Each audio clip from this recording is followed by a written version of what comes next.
एक गांव में हरिया नाम का एक बहेलिया रहता था। वह गांव में जाल बिछाकर चिड़िया, कबूतर, तोता और अन्य पक्षियों को पकड़ता था, फिर उन्हें पिंजरे में बंद करके रख लेता और गांव के बाजार में बेच देता था। हरिया के घर में उसकी पत्नी शोभा भगवान शिव की भक्त थी। वह दिन रात भगवान शिव की पूजा करती थी। शोभा अपने पति के काम से खुश नहीं थी। एक दिन उसने ने हरिया से कहा, सुनो जी, तुम जिन पक्षियों को पकड़कर बेचते हो, इससे उन्हें कितनी तकलीफ होती होगी। उसकी बात सुनकर हरिया हंसने लगा और उसने कहा, तुझे कैसे पता इन्हें तकलीफ होती है? इन्हें बाजार में बेचने से मुझे अच्छे पैसे मिलते हैं। यह सुनकर शोभा रोने लगी। उसने कहा, आपको शायद यह नहीं पता कि इन भोले बेजुबान पक्षियों की हाय हमें लग रही है, इसी कारण हमारे कोई संतान नहीं है। मैं दिन रात भगवान शिव की पूजा करती हूं, लेकिन फिर भी हम संतान के सुख से वंचित हैं। तब हरिया ने कहा, मैं यह सब नहीं मानता, तू भी इस सब के बारे में सोचना छोड़ दे। यह कहकर हरिया पक्षी पकड़ने चल देता है। शाम को हरिया पिंजरे में पक्षियों को लेकर आता है और झोपड़ी में रख देता है। अगले दिन फिर से हरिया पक्षियों को पकड़ने चला जाता है। तभी कोई घर का दरवाजा खटखटाता है। शोभा दरवाजा खोलकर देखती है तो उसके सामने एक ब्राह्मण अपनी पत्नी के साथ खड़े थे। शोभा उनसे कहती है, महाराज, आप लोग कौन हैं? तब ब्राह्मण कहता है, बेटी, हम बहुत दूर से कुछ दिन इस गांव के शिव मंदिर में अमर कथा वाचने आए हैं, इसलिए घर घर जाकर उसका निमंत्रण दे रहे हैं। तुम भी कल से अपने परिवार के साथ कथा सुनने आना। यह सुनकर शोभा बहुत खुश हुई। उसने कहा, हे ब्राह्मण देवता, मेरे तो भाग्य खुल गए। ऐसा अवसर तो किस्मत वालों को मिलता है, परंतु आप दोनों की रहने की व्यवस्था कहां है? तब ब्राह्मण ने कहा, बेटी, मंदिर के पंडित जी ने हमारा रहने का इंतजाम मंदिर में ही कर दिया है, और इस गांव में जो भी हमें सम्मान और प्यार से भोजन कराएगा, हम भोजन कर लेंगे। यह सुनकर शोभा की आंखों से आंसू बहने लगे। उसने रोते हुए कहा, महाराज, मैं बहुत गरीब हूं, लेकिन मेरी इच्छा है कि जब तक आप इस गांव में रहें, आप मेरे घर में भोजन करें, परंतु मेरे घर में रूखा सूखा है जो आपको पसंद नहीं आएगा। यह सुनकर ब्राह्मण की पत्नी बोली, बेटी, तुम चिंता मत करो। यदि तुम्हारी इच्छा हमें भोजन कराने की है तो हर दिन हम तुम्हारे घर में ही भोजन करेंगे।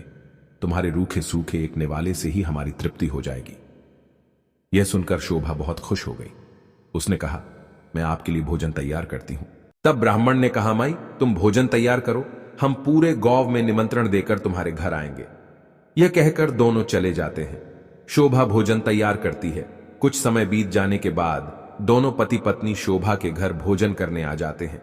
जब वे भोजन करने बैठते हैं, तभी ब्राह्मण की नजर पिंजरे में पक्षियों पर पड़ती है। वे उठकर खड़े हो जाते हैं। शोभा उनसे पूछती है, महाराज, क्या मेरे से कोई भूल हो गई?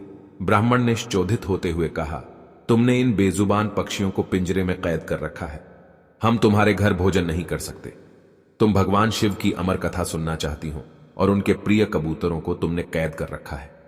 यह कहकर वे चल देते हैं। शोभा उनके पैर पकड़ लेती है और कहती है, हे ब्राह्मण देवता, मेरे घर से रुष्ट होकर न जाइए।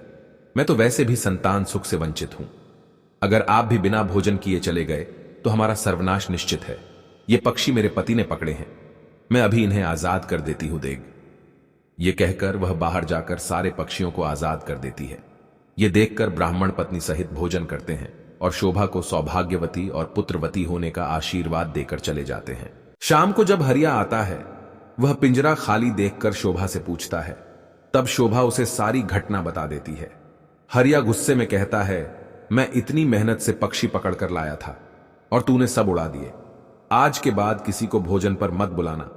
तब शोभा कहती है, मैंने तो उन दोनों को 7 दिन का न्योता दे दिया है, अब मैं पीछे नहीं हट सकती है।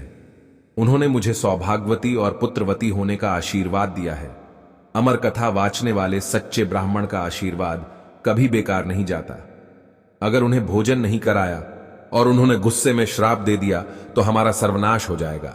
आप केवल 7 दिन तक पक्षियों को मत पकड़ना, बाद में जो चाहे करना। हरिया को हार कर उसकी बात माननी पड़ी। वह बेमन से 7 दिन घर पर ही रहने लगा। हर दिन ब्राह्मण और उनकी पत्नी भोजन करने आते। उनके आने से पहले हरिया घर से चला जाता। उसे यह सब पसंद नहीं था। शाम के समय शोभा कथा सुनने जाती। वह हरिया से भी चलने को कहती, लेकिन हरिया मना कर देता था। इसी तरह 6 दिन बीत गए। रात को शोभा ने हरिया से कहा, आपने मेरे कहने से 6 दिन पक्षियों को नहीं पकड़ा, बस आप मेरी एक बात और मान लीजिए। हरिया ने कहा, क्या बात है? वैसे भी मैं केवल कल ही घर पर रुकूंगा, परसों से अपने काम पर जाऊंगा। तब शोभा ने कहा, कल अमर कथा समाप्त हो जाएगी। मैं चाहती हूं आप कल मेरे साथ मंदिर में कथा सुनने चलें और वहां से वापस आने के बाद ब्राह्मण और उनकी पत्नी को अंतिम बार भोजन कराकर उनसे आशीर्वाद लें। क्या पता उनके आशीर्वाद से हमें संतान का सुख मिल जाए। हरिया उसकी बात सुनकर अगले दिन कथा सुनने चल देता है। मंदिर में कथा सुनते सुनते हरिया की आंखों से आंसू बहने लगते हैं। शोभा के पूछने पर वह कहता है, भगवान शिव ने जिन कबूतरों को अमृता का आशीर्वाद दिया, मैंने जीवन भर उन्हें बेचकर अपना जीवन नरक बना लिया। कथा समाप्त होने पर वे दोनों घर आ गए। हरिया का मन निर्मल हो गया था। उसने शोभा से कहा, मैं आज से ही यह काम छोड़ दूंगा और मेहनत मजदूरी करूंगा। कुछ देर बाद ब्राह्मण और उनकी पत्नी भोजन करने आए।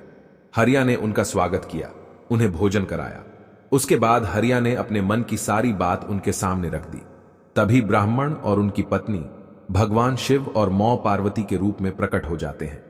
भगवान शिव कहते हैं, तुम्हारी पत्नी की भक्ति देखकर हम तुम्हें संतान सुख देना चाहते थे, किंतु तुम्हारे पाप के कारण यह संभव नहीं था, इसलिए हमें तुम्हारा मन बदलने के लिए भेष बदलकर यहां आना पड़ा। यह सुनकर दोनों पति पत्नी रोने लगते हैं और उनके चरणों गिर जाते हैं। भगवान शिव और मां पार्वती उन्हें पुत्रवती होने का आशीर्वाद देकर अंतर्ध्यान हो जाते हैं। भगवान के आशीर्वाद से उनके घर एक सुंदर कन्या का जन्म होता है। कन्या के आने के बाद उनके दिन बदल जाते हैं। वे काफी धनवान हो जाते हैं।